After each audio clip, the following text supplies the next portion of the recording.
Goldfields has reached a formal agreement with the National Union of Mineworkers to implement a new operating model at its developing South Deep gold mine here in Johannesburg. The agreement will secure 400 new full-time jobs while resulting in an upfront cost to South Deep of approximately 170 million rand. Peter Major joins us now from our Cape Town studios to look at the potential solutions to the ongoing strikes in the South African mining industry. First off, Peter, can you just explain this deal, because it's changes to the hours that they work, to the shift system, and of course changes to pay. How interesting this is in light of what's going on in the mining sector, I suppose. Well, this is quite an important announcement. I'm the worst guy to talk to because I just learned about it an hour ago. But the mines have spoken for years. How can we maximize the value of our capital? We spend billions sinking this shaft, creating a mine, a large plant, and then we run it 6 days a week, 5.5 days a week. Now what they're proposing at Goldfields South Deep is people are going to work 2 12-hour shifts.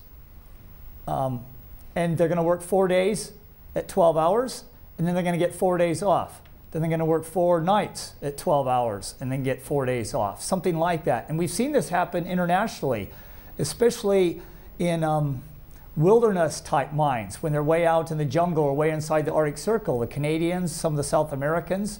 So it could be a win-win. It means Goldfields is going to get maximum value out of their assets, and the workers, whether you're underground 8, 9, 10, 11, 12 hours, it doesn't always seem that different, but boy, they're only going to have to work 4 days and they're going to get 4 days off, and it sounds like they're going to get paid much more than they're getting now too. Interesting that they are following international trends. Peter, you also have some strong views on what's taking place in the mining sector, and I suppose we all know what the problem is. You're proposing some solutions here, and it's got to do with what the government needs to do. Talk to us about that. Well, I think you and Wayne McCurry summed it up. Rule of law. That's all anybody in this country expects. Rule of law that is applied equally and at all times without prejudice, without favor, to all 50 million citizens in South Africa.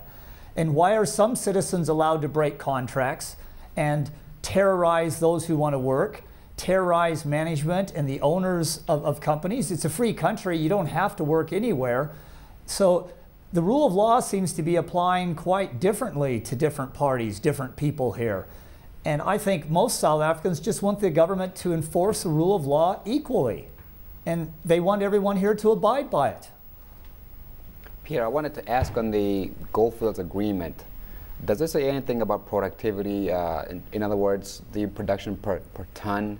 Because you can work all you want, but if you're not reaching certain productivity levels that you're getting paid for, or that you're more than getting paid for, it's not helpful. Does it talk about that? No, the announcement I saw didn't, but I can virtually guarantee you productivity was built into this.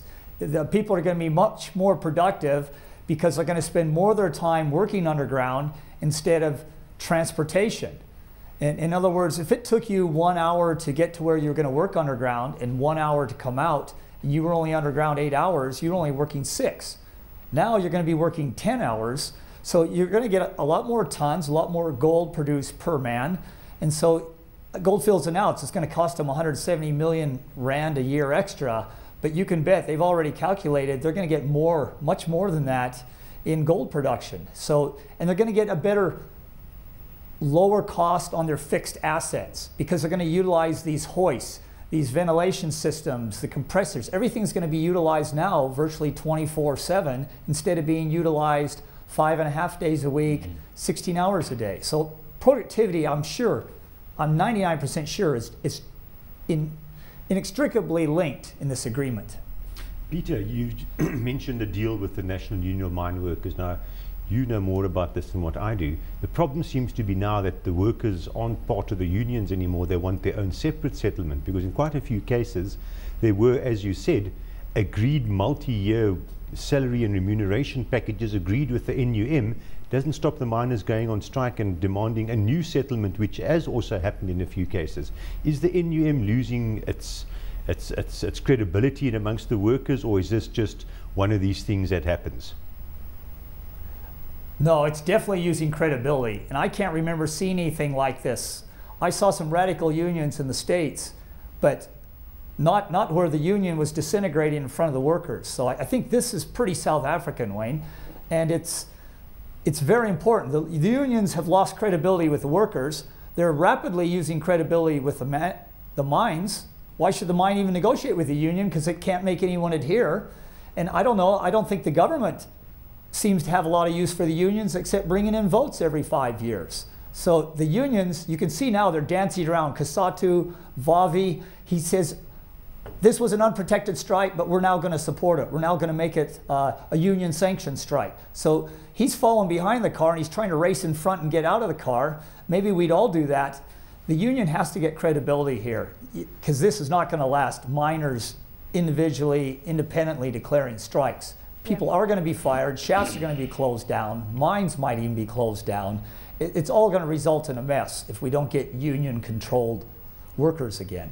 Peter, we heard very strong words coming through from Anglo Gold Ashanti's Mark Kudufani yesterday, and of course during this period many are referring to international strike action. I suppose during Maggie Thatcher's period, the 1984 coal miners strike, over 200,000 strikers there. You had Ronald Reagan, during Ronald Reagan's period, 50,000 air traffic controllers striking, 30,000 fired. But the question is, given the sensitivity of what took place at Marikana, can you have these, mass firings basically? Can you have mass job losses in South Africa because of what happened at Lonmin?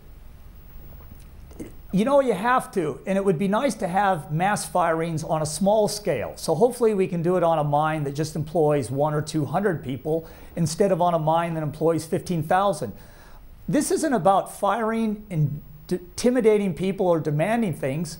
This is just bringing us back to a norm. And in this country, firing doesn't mean anything. People have been going on illegal strikes. An illegal strike means nothing here. An illegal strike in the Western world is very dicey. It's bad news. And getting fired is an even bigger bad news. And getting caught intimidating people or destroying equipment, that's even worse because you've already lost your job. Now you're going to do some jail time. And people in Maggie Thatcher's time did jail time for what they did. And some people during the air traffic controllers did jail time. We have to make everyone here understand illegal is against the law, and fired means you don't have a job. Your union can't help you, the government can't help you, you can only help yourself. And this is a trend. It's a 10-year trend where being fired didn't mean anything because everybody got hired last week. So we just have to turn this trend and everybody realizes what firing means, what an illegal strike means, and this can be fixed. Peter, on the Goldfields agreement, does it fall into, or does it change in a way the collective bargaining process that the gold industry does? No, look, the gold miners like this collective bargaining. I'm not sure I like it because it really constricts all the mines, all the managers to a pretty tight format, and it doesn't leave any latitude for a new mine, an old mine, a shallow mine, a deep mine, a high-cost mine, a low-cost mine, or maybe a mine run by Chinese or a mine run by Americans or by South Africans.